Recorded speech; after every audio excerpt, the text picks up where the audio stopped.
mais uma aula de Sociologia. Meu nome é Camila, sou professora de Sociologia de vocês e hoje nós vamos estudar um pouquinho vamos dar continuidade, na verdade, nossos estudos sobre cultura e ideologia. Esse é aquele mesmo tema que vocês já vêm trabalhando, né? E nós vamos hoje continuar falando sobre cultura. Vocês podem até se questionar, nossa, já faz tanto tempo que a gente está falando sobre isso, e vocês vão começar a compreender o quão vasto, né, é esse conteúdo, essa temática, e o quanto ela é importante, o quanto ela é cara para a sociologia, para a antropologia, para as ciências sociais como um todo. Hoje nós vamos estudar as diferentes faces da cultura. Lembrando só rapidamente, né? Como a gente já viu em outras aulas, a cultura, ela é extremamente ampla. A cultura, ela vai ser a base para a construção das nossas relações sociais. Os nossos costumes, os nossos saberes, as nossas práticas, elas estão diretamente relacionadas à nossa cultura. O modo como a gente se comporta e o modo como a gente interage em sociedade. E quando a gente fala dessas diferentes faces da cultura, nós vamos abordar, a princípio, a cultura popular. O que é a cultura popular? É o conjunto de manifestações que tem origem nas classes dominadas ou populares. É o saber não institucionalizado ou não dominante em determinada sociedade. Quando a gente fala de cultura popular, a gente fala principalmente daquelas representações, daqueles elementos culturais que sofrem preconceito dentro da sociedade. Por que esses elementos sofrem esse preconceito? Porque eles são inferiores? De jeito nenhum. Quando a gente fala de cultura, não é ideal a gente hierarquizar. O que seria hierarquizar? Dizer que um elemento é melhor, que uma cultura é melhor, que uma cultura é superior à outra. Como vocês já aprenderam dentro do conceito de relativismo, quando a gente fala de cultura, a gente não deve, pelo menos, hierarquizar. A gente não deve colocar num patamar como um elemento ser melhor ou superior ao outro. Mas nós devemos entender que os elementos culturais, eles são diferentes, eles são distintos. E a cultura popular, ela é extremamente marcada por preconceitos, justamente porque ela tem origem nas classes populares. E como nós sabemos, na nossa sociedade, vocês já devem ter percebido isso na vivência de vocês, né? Ao assistir um filme, a assistir um jornal, a ler uma reportagem, a gente percebe que tudo aquilo que é originário nas classes populares tende a sofrer preconceito na nossa sociedade. Isso não é correto e a gente precisa lutar contra esses preconceitos. Mas a sociologia nos ajuda a compreender que esses preconceitos existem e que eles não são naturais, eles não são normais, eles não devem ser reproduzidos. Professora, você poderia me dar um exemplo de elemento na cultura popular? Vamos pensar no nosso dia a dia. Por exemplo, o funk é um elemento da cultura popular. É um exemplo de música que tem origem nas classes populares. E aí, se a gente observa, até hoje o funk, mesmo tendo vários estilos musicais, mesmo tendo ganhado uma visibilidade enorme, né, com cantores como, por exemplo, Anitta e outros que colocaram o funk num status bem diferenciado, digamos assim, por mais que existam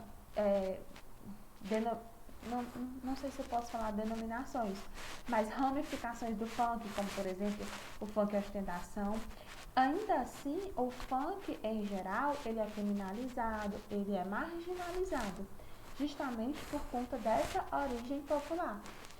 Um outro exemplo, o forró. O forró, embora também tenha ganhado uma visibilidade maior nos últimos tempos, o forró também é um elemento das classes populares. E a gente poderia ficar pensando em outros exemplos. Esses elementos culturais que são originados nas classes populares e, em geral, sofrem preconceito, sofrem marginalização justamente por isso. Em contraponto, né, na outra esfera, nós temos a cultura erudita. O que é a cultura erudita? são práticas e valores que tiveram origem nas classes dominantes. É o saber institucionalizado, apresentado como produção e visão de mundo das elites, que procura se consolidar com base na oposição ao popular.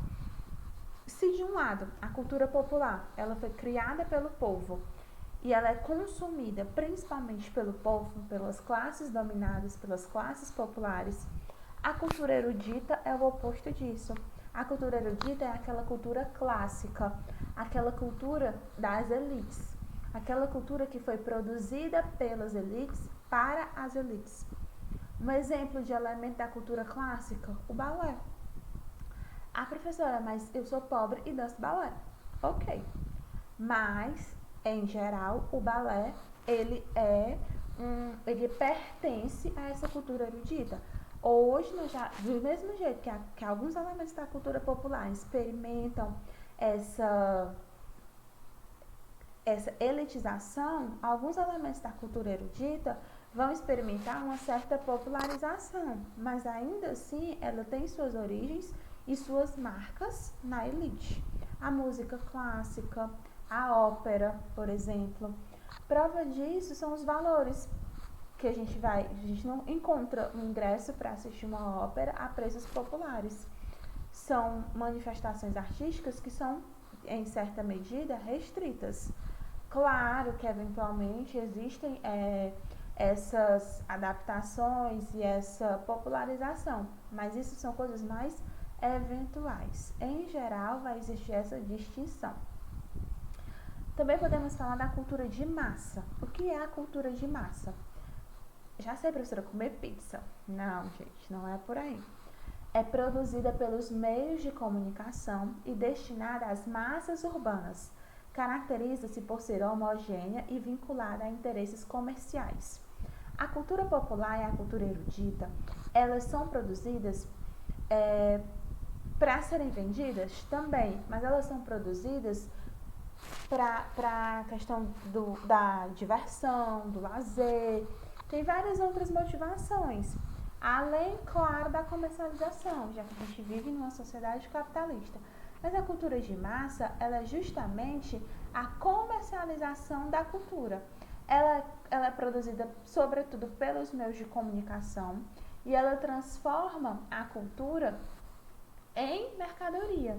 Está relacionado com o nosso outro tópico, que é a indústria cultural. Um exemplo de cultura de massa é quando a gente pega um elemento cultural e ele se massifica, ou seja, ele atinge várias pessoas e ele é vendido. Ele tem como principal objetivo esses interesses comerciais. Vai desde uma música, quando aquela música estoura e de repente fica marcando, independente da classe, independente do gênero, independente da idade, todo mundo escuta aquilo porque está nas paradas de sucesso. Hoje é muito comum, por exemplo, quando fala de música, falar é o primeiro lugar no Spotify, é o primeiro lugar no Deezer, é o primeiro lugar nas plataformas, porque a gente não tem mais a questão da venda do CD. Então, aquele consumo nessas plataformas, ele meio que mede o alcance desse elemento que é produzido como cultura de massa. E como eu falei para vocês, a cultura de massa está diretamente relacionada à indústria cultural. Como o próprio nome está dizendo, é uma indústria que produz cultura, certo? E aí, como toda indústria, ela visa o quê? Ela visa o lucro, certo? Toda indústria produz uma mercadoria e visa um lucro. E a indústria cultural, qual é a mercadoria? É a cultura. Então, a indústria cultural, ela transforma a cultura em uma mercadoria, visando o lucro que vai se obter a partir daquela comercialização. A indústria musical, essas plataformas que eu acabei de citar, elas fazem parte da indústria cultural. Vamos lá. O que é a indústria cultural? Conjunto de empresas ligadas aos veículos de comunicação, como rádio, TV e internet, controlada pela classe dominante, que ao criar produtos de massa, promove a planificação e a mercantilização da cultura. Segundo os filósofos alemães Theodor Adorno e Max Horkheim.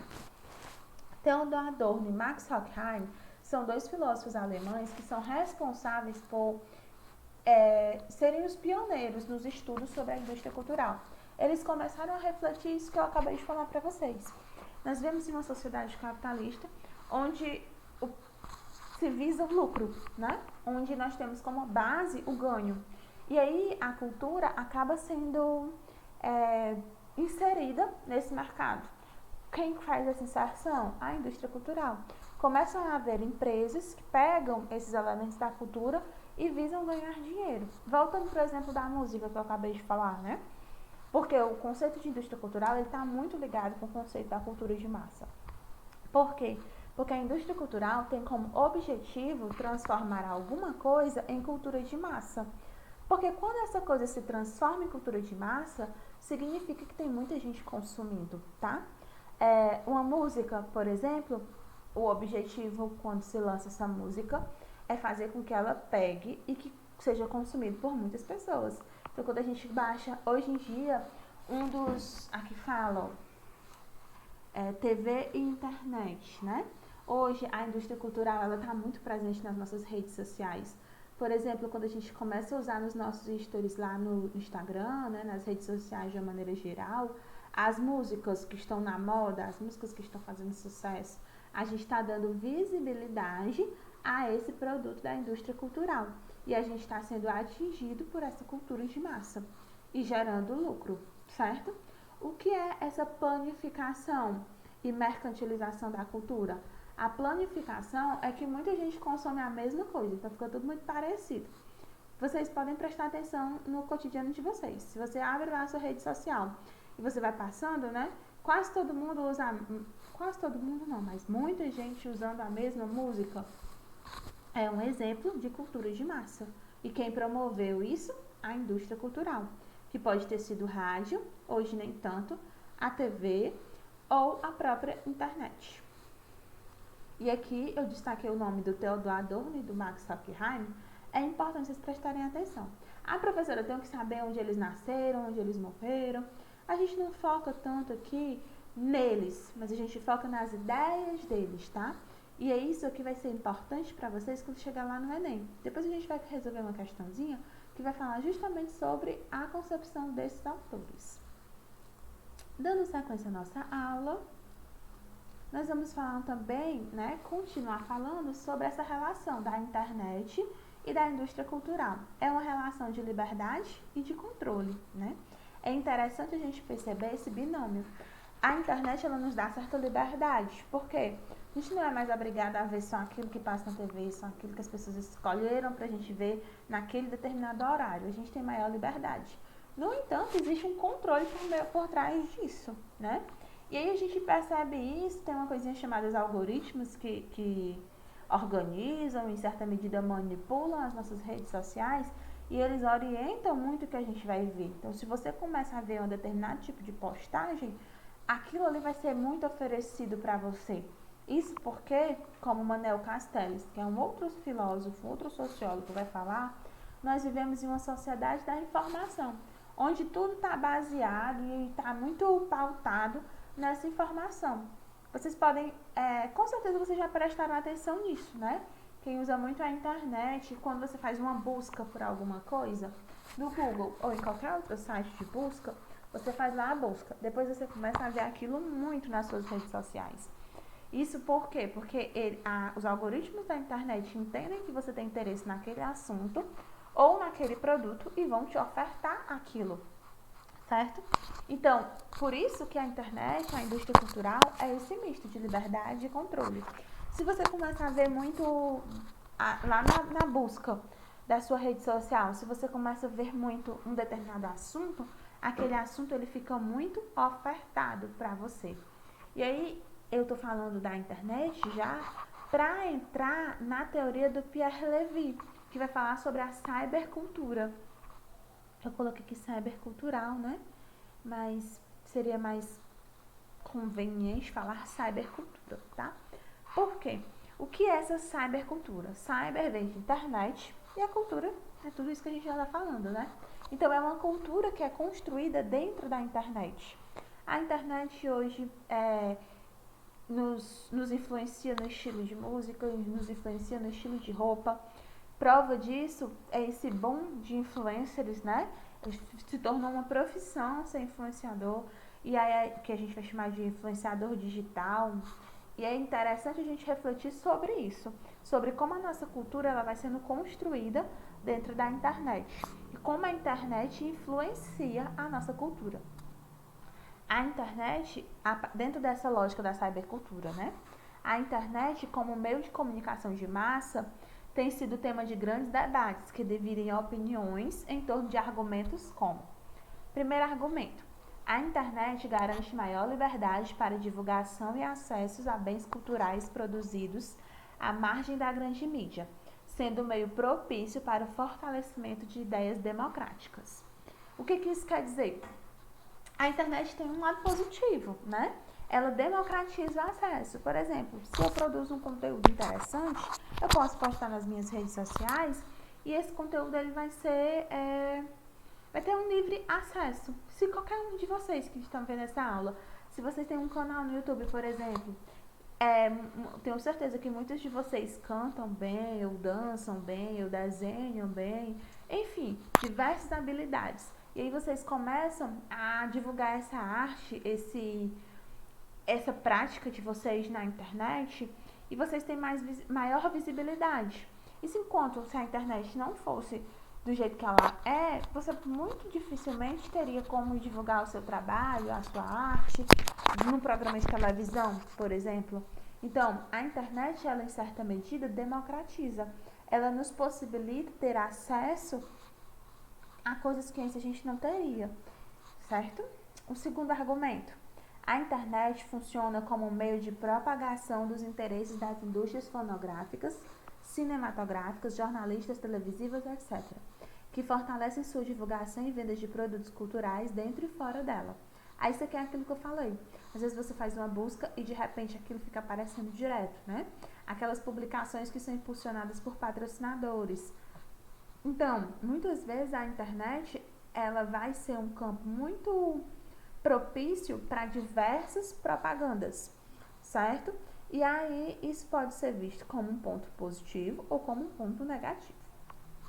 Terceiro argumento: não cabe a nenhuma organização estatal determinar o que deve ser divulgado e acessado na rede mundial de computadores. Assim como o debate sobre liberdade e controle na internet não pode receber influência dos interesses comerciais de grandes corporações de mídia.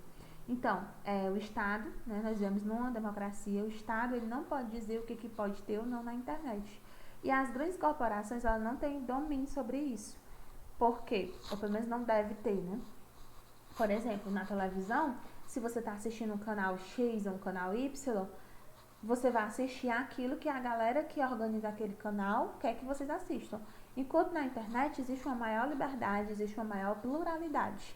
Não vai existir um controle, né? Não vai existir essa grande mídia direcionando. Por isso que a gente fala que a internet, ela funciona como uma mídia alternativa.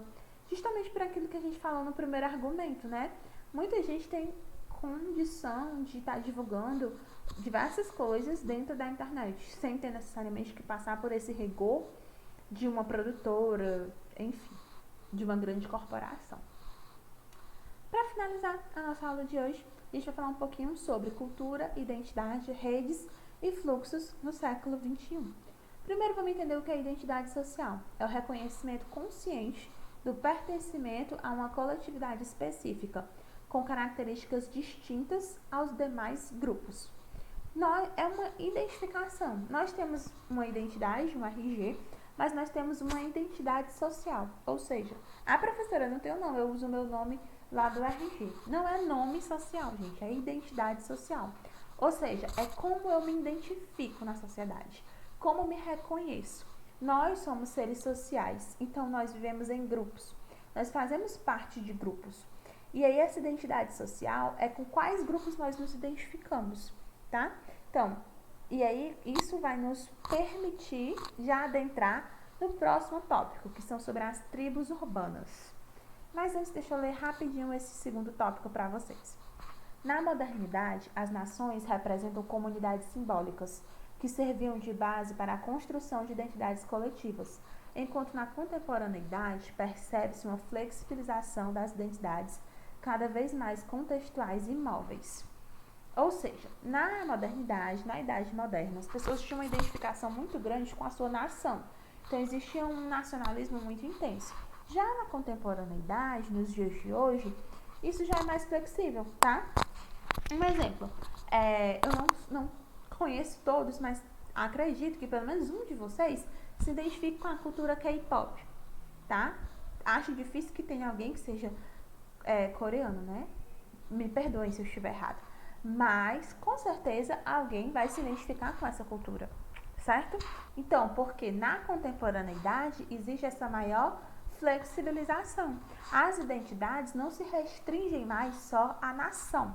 Isso está relacionado com as tribos urbanas. O que são as tribos urbanas? São constituídas por pessoas que têm em comum a identificação com elementos específicos da cultura urbana e que se vinculam por interesses contextuais.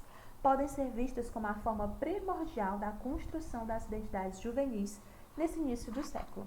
Traduzindo, as tribos urbanas, eles são grupos, tá, de pessoas, na maioria das vezes jovens, e aí quando a gente fala de jovem, a gente está falando de jovem não só na faixa etária, porque se a gente for a Organização Mundial da Saúde, né, a OMS, ele vai classificar jovem como sendo indivíduo entre 19 e 29 anos, tá? Mas as tribos urbanas são os jovens, inclui aí desde adolescentes, certo? Até pessoas mais velhas que se identificam com a cultura juvenil, certo? Mas depois nós vamos falar especificamente sobre jovens, sobre juventude, como a sociologia entende a juventude. Mas vamos entender primeiro as tribos urbanas. Então, são esse conjunto de pessoas, esse grupo de pessoas que se reúnem em torno de algo que os liga, um elemento cultural que os liga e os fazem ter uma identidade social parecida. Os jovens funkeiros, os jovens roqueiros, os hippies, né? A galera que gosta do rap, os skatistas, as patricinhas, os playboys, os pirangueiros. Esses são exemplos de tribos urbanas. São grupos que têm algo em comum, que são interligados por alguma coisa em comum. Essa ideia de tribos urbanas está muito relacionada com as juventudes, tá? E eu coloquei um S maiúsculo aqui no final, justamente para reforçar o quê? Que juventude é plural. Existem muitas maneiras de ser jovem. Não existe uma única maneira de ser jovem, existem várias possibilidades. E aí o Michel Fezoli, que é um sociólogo muito renomado, ele começa a falar sobre as tribos urbanas, justamente quando ele começa a estudar as juventudes. Porque essas jovens, eles têm a necessidade de identificação, de identidade social. Eles se identificam com algumas coisas, com algumas ideias, e se organizam em torno dessas ideias. E daí surgem as tribos urbanas. Então, as tribos urbanas são esses grupos de jovens que se organizam em torno de elementos culturais específicos. Pode ser um estilo musical, pode ser um esporte, enfim, as tribos urbanas são diversas. E eu já falei alguns exemplos para vocês. Bom, galerinha, essa foi a nossa discussão da nossa aula de hoje. Espero que tenha ficado claro para vocês. Caso não tenha ficado, nós teremos o nosso momento de interação, onde nós poderemos discutir mais e melhor sobre essas temáticas. Eu fico à disposição de vocês para maiores esclarecimentos. Espero que tenha sido clara. Muito obrigada pela atenção e até o nosso próximo encontro virtual. Continuem se cuidando, fiquem em casa. Lembrem-se de tomar as devidas precauções para o combate a essa pandemia que nos atinge, né? Vamos nos manter bem, vamos nos manter vivos, vamos continuar nos cuidando. Um abraço e até o nosso próximo encontro.